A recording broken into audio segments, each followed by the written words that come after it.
Good evening all. So here myself Rupali Bhaval. So I have done my BPT and post that I have done my MPT from RGHS. Post which I have got years of experience, about 4 years of experience into clinical practice and also into teaching. So I welcome you all the viewers to the webinar. So we all have assembled here to discuss on the core topic of today's webinar, that is how to get long-term relief from non-specific low back pain without medicines or use of or any surgical procedure.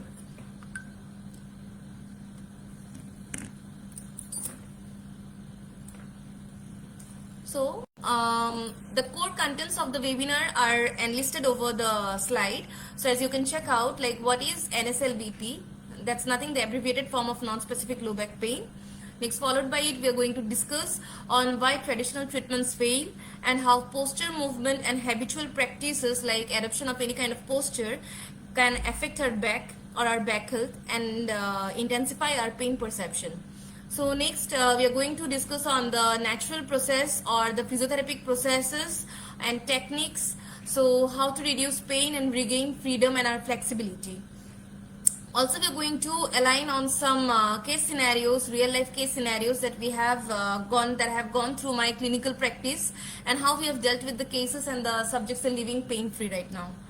So moving to the next slide, we can check out interestingly that about out of 10 people, about 8 people experience low back pain in India in the entire lifespan. So the pain patterns will be like sometimes relapsing, remitting type, and it's intense enough to disrupt sleep, work and daily life. So why is this webinar important? So as due to the easy availability and short-term outcome measure, so people find more handy to pop up just painkillers, but in the long run they have got some side effects and actually do not heal the pathological cause or the underlying etiology. So after the impact of the drug is over, it's again that there will be reappearance or recurrence of the pain perception. So and also to get relief of this chronic pain, some doctors suggest, some surgeons suggest for going for some spinal stabilization surgeries, decompression surgeries and all, but in the long run they might work or might not work, and followed by which again rehabilitation. As a whole, the entire medical process causes a burden on the victim. So now, as the core concept is non-specific low back pain, here we are to discuss on what is basically low back pain. So it is one of the most common musculoskeletal complaint which is causing in the recent years a havoc, like it's presenting with disability and activity limitation in almost about 80% of the population of India and worldwide at some or the other point of life. So according to WHO, low back pain, according to World Health Organization indeed, low back pain has been defined as pain which is localized to an referred region, to a region demarcated from the lower edge of the ribs up to the upper border of the buttocks. So its incidence is about 83% in India, which is manifested, which is calculated to increase by 5 folds in the upcoming 15 years. So there's going to be a total lot of low back pain patients in India. So like it requires an immediate attention to curtail on the patient burden, the patients affected with low back pain. So these patients suffer from episodic pain marked with frequent remissions, relapses and also periodic flare-ups. So low back pain can be of two types, mechanical and it can be of two types, specific and non-specific. So based on the etiologies, if they have an underlying specified etiology, then it can be attributed to specific LBA. As stated over here, specific low back pain is caused due to any underlying structural faults or pathological conditions, whereas non-specific low back pain, which is our point of discussion today, has got no evident relation with any kind of pathological condition or structural malformation or any kind of structural default. So it's something where the pain exists but without any kind of pathological relation. So this low back pain, which is a very big concept, so that can be attributed to any kind of hypermobility or hypermobility in the spinal segments. It might be attributed to the reduction to the reduced abdominal or core muscle strength, which might even refer or radiate up to the lower extremities. And it might also impair the neuromuscular coordination, lead to muscle stiffness, tension. Tension might increase in the surrounding musculatures, which can overall impact the quality of life. So here in the slide we can see that we have kept two pictures. So on the very left side we can see that the normal S-shaped curve of the lordotic curvature, the normal lordotic curvature of the lumbar spine has just got reduced. So it has, we can see here that it has the patient presents with a flat back posture, the dummy presents with a flat back posture, which is again an abnormality and an abnormal posture. So it can again reinforce pain, mainly low back pain. And also same it goes for the other slide, which we can see in the right side. So compared to the curvature of the normal spine, we can see that the curvature has got increased. Indeed, it's into hyperlordosis, so which can again lead to which is again due to shortening of the psoas, iliopsoas, and also due to pelvic tilting malformations, which is again the underlying pathology. So because of which, due to abnormal muscle pull and weakness in the surrounding muscles, the patient will present with low back ache. So now this low back ache is a recent point of concern, as the patients who are suffering from low back ache seems to frequently skip work. That is, they present with absenteeism from the workplace, which not only causes a burden on the patient and their family members, but also the treatment costs adds on a financial burden. Even the surgical cost might account up to 3 to 5 lakhs, so which causes a financial burden on the victim. So now, what is non-specific low back pain? So until now we have come across low back pain, its types, and now our main concern, what is low back pain, we are here to discuss, as we have already known earlier or discussed earlier that this is a pain which is localized to the lower back region, somewhere between the lower border of the ribs and the upper border of the buttocks, having no specific pathology or malalignment or any kind of structural default. So as evident by the quotation, by the terms, there will be no clear cause found on the x-rays or scans. But this sarcastically doesn't mean that it's something fake or it's something unreal or not treatable. So it's not presentable as it's something related to the bones, like fractures or ligament tears, which can be detected using various scans, radiographic images or other investigation procedures. But these are due to some kind of muscle coordination malalignment, which is related to muscle posture abnormality, muscle stiffness, muscle tightness, and which is associated with muscle tightness, joint hypermobility, postural anomalies, and also due to structural and also due to regular habitual practices. Now, interestingly, out of 100% LBP cases, about 85% lower back pain is due to non-specific cause, due to non-specific type,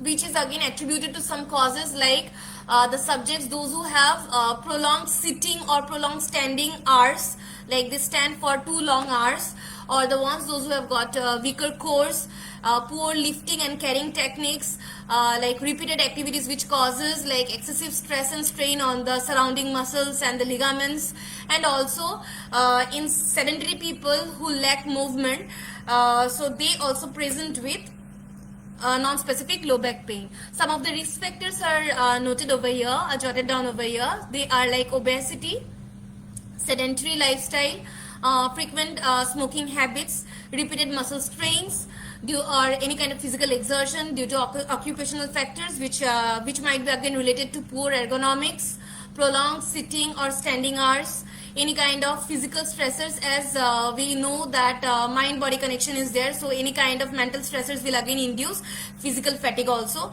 So repetitive injuries or repetitive strains, so abnormal lifting, altered lifting techniques, then again work-related fatigue, all can induce or intensify non-specific low back pain. So again, moving to the next slide. So why the doctors struggle to diagnose it? It's just because with some investigation procedures or some clinical tests or some using some blood tests, nothing as such related to the pathology can be drawn or highlighted upon. So nothing can be found on the X-rays, CTs, MRIs as such, or so it frequently seems like there will be a misguiding of information, or sometimes it's just like focus on to like that the pain will just go away, but proper diagnosis is just misguided. So when nothing shows up in the scans, so it is as nothing shows up in the scans, it is commonly termed as non-specific, because nothing can be specified why the pain is getting provoked repeatedly. So but the pain actually originates due to some tight musculatures, some ligament hypertrophies or malalignments in the structures due to stress, weaker cores, or poor movement patterns, or altered movement patterns and habitual patterns or adoption of any kind of posture, abnormal postures, so which doesn't show up on the scans. So now next we will move towards the myths. So there are multiple myths regarding non-specific low back pain. Let's discuss some of them. So myth 1 is that low back pain is usually a serious medical condition, but the fact is that it's treatable and it's not life-threatening, it's not fatal. Myth 2 is that low back pain will become persistent and deteriorate, and the case will deteriorate in the later life. But interestingly, if it's well managed in the earlier stage itself, low back pain can improve, and if it's maintained, if it's under control, it won't get worse with age. So myth number 3, persistent low back pain is always related to any kind of tissue damage, but the fact is that due to the pain one avoids any kind of activity. So that is just due to fear avoidance behavior. So now as the subject is poor coping strategies, so they will have a negative mindset which will lead to curtailance in the activity performances, which will again cause disuse of the muscles of the cores mainly, which will further weaken the structures and lead to tissue damage itself. So next, moving to fourth myth, scans are always needed to detect the cause of LBP. As we came to know that non-specific low back pain is not always detectable on scans. So scans actually can't predict your future prognosis, your treatment outcomes, or future recovery, and also the level of your disability. Future disability. So next, moving to the last and the fifth myth. So it states that pain during movement means you are harming your spine and you should stop. So actually it's not.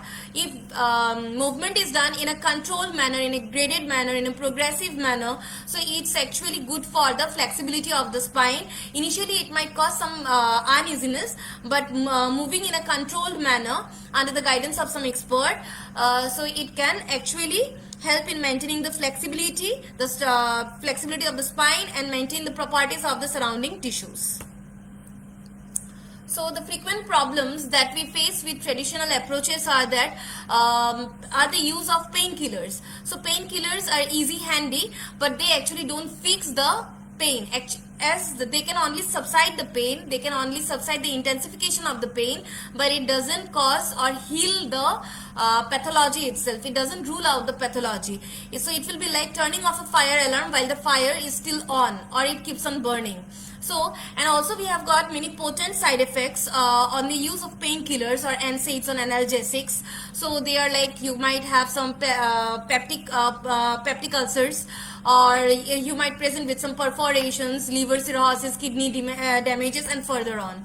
So even surgery is not a choice, is not a favorable choice, as it can cost about 2 to 5 lakh expense, which might be burdensome in some people, and also it's not always that the outcome will be favorable. The subject might still complain to have some kind of pain, a persistent pain even post surgery, or it might require months to recover, or even it might get worse. If the surgery fails, it might even get worse and might lead to some other kind of complications.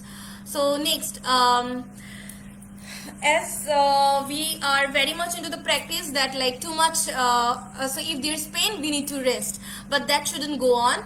Too much rest is actually bad because our core start deactivating. It's not get it doesn't get recruited with physical activities, as lying in bed will just weaken our muscles and will not make our back strong. So it's like if we keep on moving, it will be just beneficial for our spine health, for the flexibility, for nutritional exchange, and also for maintaining the stabilizations. It's just like oiling a machine.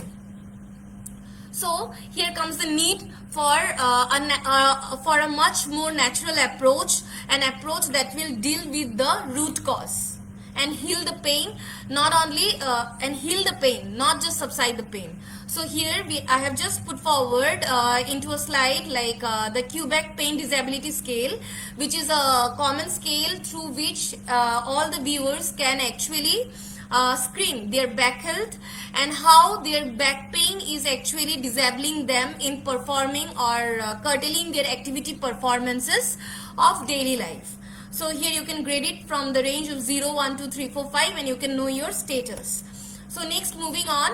So here comes the need of a much more natural approach, which is physiotherapy. So under physiotherapy we have got various techniques, various modalities: manual therapy, exercise based rehabilitation, postural correction exercises, many kind of devices, and recent advances are there like robotics, biofeedback devices, through which we can actually we can relieve the pain and improve the flexibility and strengthen the cores. Indirectly we can alleviate NSLBP, non-specific low back pain. So here comes the benefits of movement based therapy. So it will prevent muscle wasting, that is muscle atrophy, and rather it will strengthen the muscles. So it will recruit more and more motor units, which will help in strengthening and better stabilization of the spine. So it will establish a neuromuscular control, and which will again improve circulation into the structures with more oxygen exchange, clearance of the debris or the waste products, more nutrient supply, and also all these processes participating into some movement based therapy will induce some release of some natural pain inhibitors called as endorphins, which will reduce the mental fatigue. And again, mental fatigue is associated with physical well-being. So relief of mental fatigue is associated with physical well-being. So again, movement will induce or boost mental well-being by reducing stress, anxiety, depressions. So on an overall, it will just improve, it will not only improve the mobility parameters, the stability parameters, but also it will work on the functionality domains too. So improving the independence of the subject, and which will help in regaining movement, increase participation in activity performances, and indirectly it will improve the overall quality of life of the subject. So now this movement therapies will not only increase muscle strength, it will improve posture, it will prevent recurrent injuries, prevent recurrent strains, and also improve overall health, improve the cardiovascular or aerobic endurance, and also speed up recovery process or accelerate healing, and will have induce a neuromuscular control, ensuring balance and improve balance and coordination. So now how the back works. The back is composed of various bones, ligaments, and various muscles, nerves, veins, and arteries. So the spine needs to be supported by some musculatures, or some muscles. So which are with the vertebrae, there will be passage of the ligaments surrounding muscles and also some nerves. So all should work in conjunction to maintain a healthy back. So and for all those, it's required is the muscles and the ligaments should not be taut, the muscles should not be tight, and in this manner we can just eradicate pain. So again, just a core point that weak cores or weak abdominals will only provoke pain. So we need to strengthen our back. So in order to get relief from pain, back pain, we need to strengthen our cores or abdominal muscles. So even even indulging into a very short regimen of walking, stretching, jogging or light exercises, modified planks will alleviate pain or minimize pain thresholds. So next we can move on to the holistic approaches, like our physiotherapy we have main goals set to work for alleviation of low back pain. So it will be like strengthening of the musculatures, consumption of healthy and balanced diets, mainly anti-inflammatory foods, and then to get exposed to lower physical stress or stressors and mental fatigue too, and also adoption of good or erect postures and avoidance of prolonged sitting or desk jobs or prolonged standing, so ergonomical modifications and so on. So here are some 10 steps through which you can just heal your non-specific low back pain. So the very first step is that fix your posture, sit upright. So we need to sit upright with the feet flat and the back of the thighs just snugly fit with the seat of your chair. It should have some back raised, so that which should be in the shape of an S pattern, the shape of the vertebrae. So if required, some cushions can be used too. So as now moving to the second step, that is step 2, we need to strengthen our core, for which various kinds of exercises like bird dog, dead bug exercises, all those can be started and practiced for minimum of 5 to 10 repetitions for 2 to 3 sessions per day. Next, step 3. So it's suggested not to overstretch but to stretch. So it indicates that we need to go for opt for stretching of hamstring. Then we need to opt for stretching of our hip flexors, the iliopsoas. Then even for the stretching of the entire lower back region, which can be ensured by adoption of some postures like child pose. Then we have got pigeons pose stretch. Then we have got cat and camel exercises, okay, through which not only the spine's flexibility but also the pelvis flexibility is ensured. Next, moving to step 4, so we can bring about some changes into our sitting and sleeping habits, such that we can use a back support chair with an S-shaped curve, which just mimics the shape of our spine. So we can use some pillows, some bolsters in between our both the thighs or the knees for supporting the structures. Next, as I have already spoken in the previous slide, some couple of minutes ago, so we can consume a balanced diet, some anti-inflammatory diets like fruits, veggies, freshy green leafy veggies, and then we can consume omega-3 rich foods like fish, then flaxseed, some nuts, and we need to avoid sugar or and some fried food. We should avoid fried foods.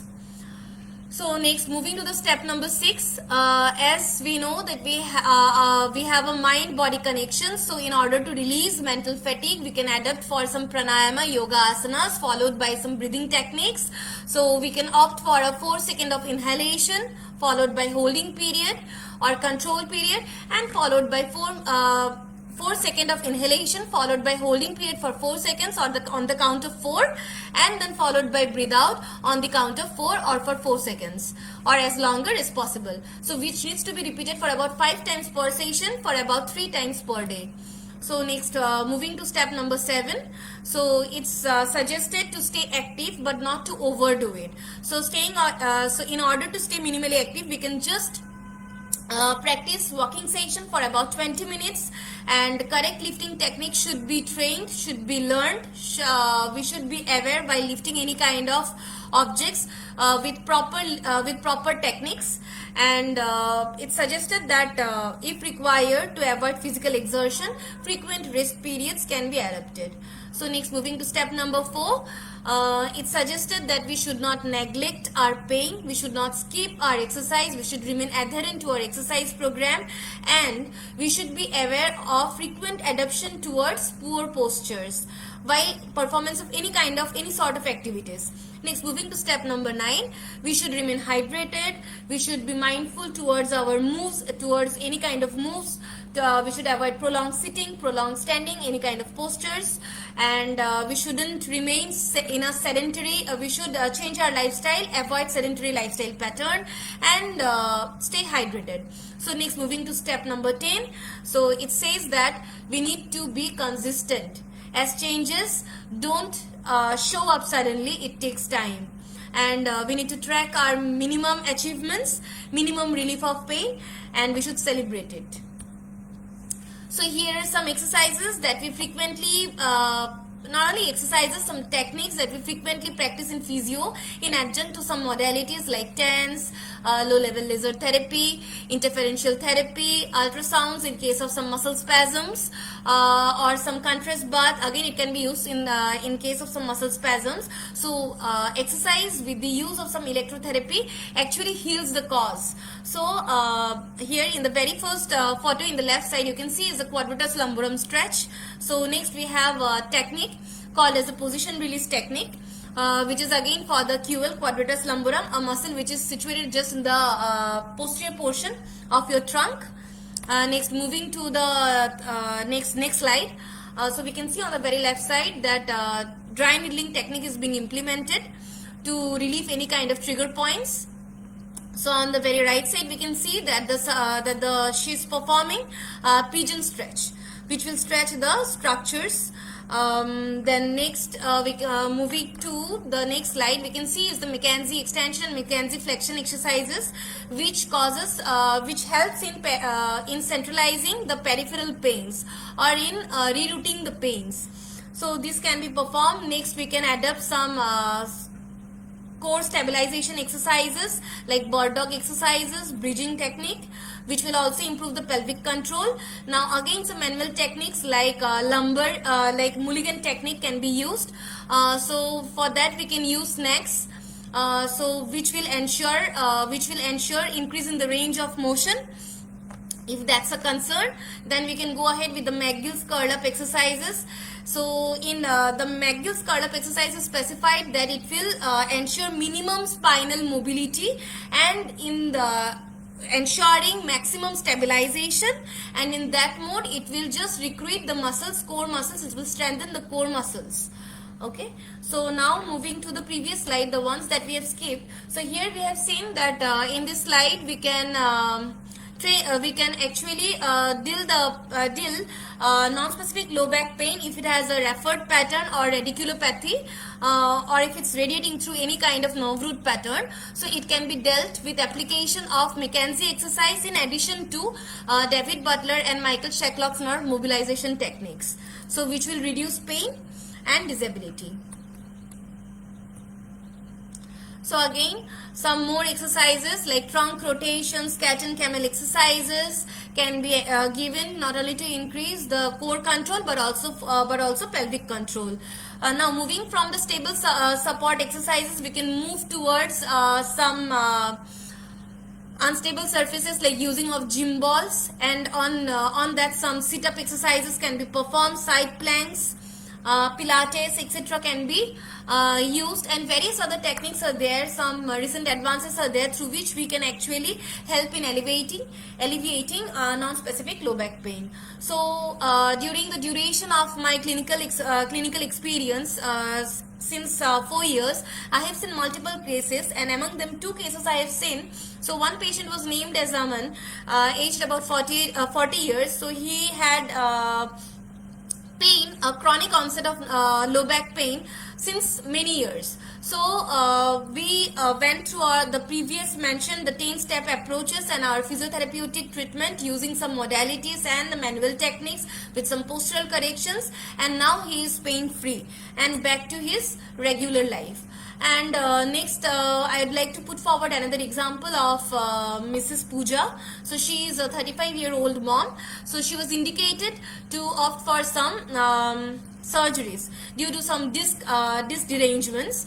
So due to some disc involvements or disc pathologies. So these discs are nothing but the intervertebral discs located between each of the vertebrae. So there was some kind of malalignment. There was some kind of like pathology seen into like disc bulges. So she was indicated for surgery as she was having radiating pain through her posterior compartment of the thigh up to the cuff muscles, which was curtailing her activity participation. So almost she was bedridden. So now with adoption of that 10 step program and same as our modalities, use of our modalities in adjunct with some exercise program, postural correction exercises, and by improving the strength of the core musculatures, now she is free from pain, and she is active enough to play around with her child, do manage her daily course, etc. So now how these techniques have helped these victims? So it's because they just trusted the process. They didn't give up, as the pain didn't provoke in the same on a one go. Same will be, the treatment will not work on a same go. So it takes time, as good things take time. So what we have to do is, we have to be aware of our posture, frequently check our posture consciously, strengthen our cores at least for 5 minutes daily, and stretch our back for 5 minutes daily. Okay, so the core exercises on a minimum of five types of core exercises can be performed. If there's no time, we can practice it for at least for 10 minutes, and if it's painful, then we shouldn't stop, but we should go on, but the intensity can be minimized or the dosage can be lowered. So if we have frequent episodes of neglecting our pain, or once we are pain free, we forget our exercise regimen, it's better to set the reminders on. So now if you are free from pain, so we will have a better mood, better energy, better sleep, and which will just amplify our life, our activity task performance, our integration into the society, which will indirectly improve our overall quality of life. So the future of physiotherapy in India is that now we have got specialization into different sectors, as I have done from adult neurology and psychosomatic disorders. So goes into the pediatric domain, cardiorespiratory domain. Next we have movement sciences, sports integration techniques. We have geriatric approaches. Then we have oncology. Our field has extended to oncology too. Then we have our specializations in gynecological rehab too. So, and very recent newer and newer advances are being seen using robotic assisted therapy, artificial intelligence, tele-rehabilitation, home-based services. Then we have virtual reality based techniques, and also wearable technologies. Adaptive and assistive devices can also be prescribed if required on the basis of individual needs. So all the above protocols can be structured based on one individual to the other individual's variation. So it will be on an individual to another individual's variations. So it will be tailor-made. So physiotherapy has a broader aspect, and in Patna, IIH here, Indian Institute of Health Education and Research, is giving us this opportunity to opt for this career and work for the well-being of the society. So, the Indian Institute of Health Education and Research was established in the year 1990 by the Manava Manavi Samaj Kalyan Kendra. It is a philanthropic voluntary organization registered under the Societies Registration Act of 1860. The institute actually aims to ensure sound knowledge, sound infrastructure in field of healthcare by offering selective professional courses. So many courses are run by this institution, such as BPT, MPT, Abridged courses, BASLP, BMLT, BRIT, B Ophthalmology, then DAID. And this is affiliated under PPU, Patliputra University, and BUHS, Bihar University of Health Sciences. Feel free to reach out as admissions are going on. So let's join hands to bring a change into the society. Any questions? You can ask.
thanks for being a part of this webinar.